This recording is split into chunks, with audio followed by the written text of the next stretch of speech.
Track 5, page 6, exercise book, activities 2 and 3. I don't know what to write about for my English homework. What's it about? It's a story called A Nightmare Journey, but I haven't got any good ideas.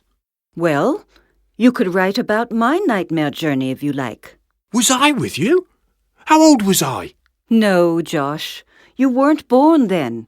I was 19 and I was at university in Wales. Do you remember I told you that I studied Spanish? See? Well, my Spanish wasn't very good, so the university decided to send me and 10 other students to a Spanish summer school at the University of Salamanca for a month. Really? That was good. I know! We were all really excited. The plan was to meet on Platform 12 at Waterloo Station in London and then travel together by train to Salamanca. Was there a direct train to Salamanca?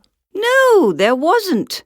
There was a train from London to the port on the south coast, then a ferry to France, and then another train to Paris.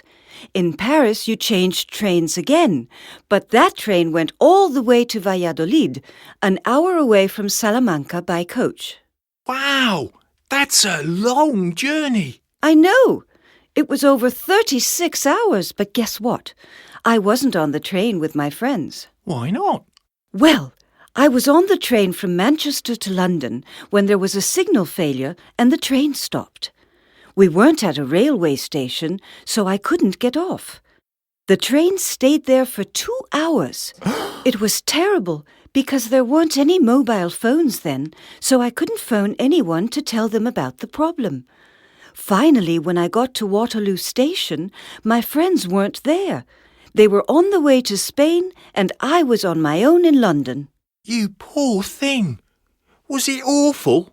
Yes, it was. Anyway, I stayed in a small hotel in London that night. Then, the next day, I went by underground to Heathrow Airport and bought a plane ticket to Madrid. 4 hours later, I was in Madrid. I went by taxi to the station and then caught a train to Salamanca.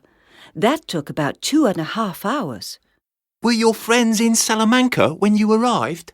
Yes, they were. They got there a few hours before me. They were very surprised to see me.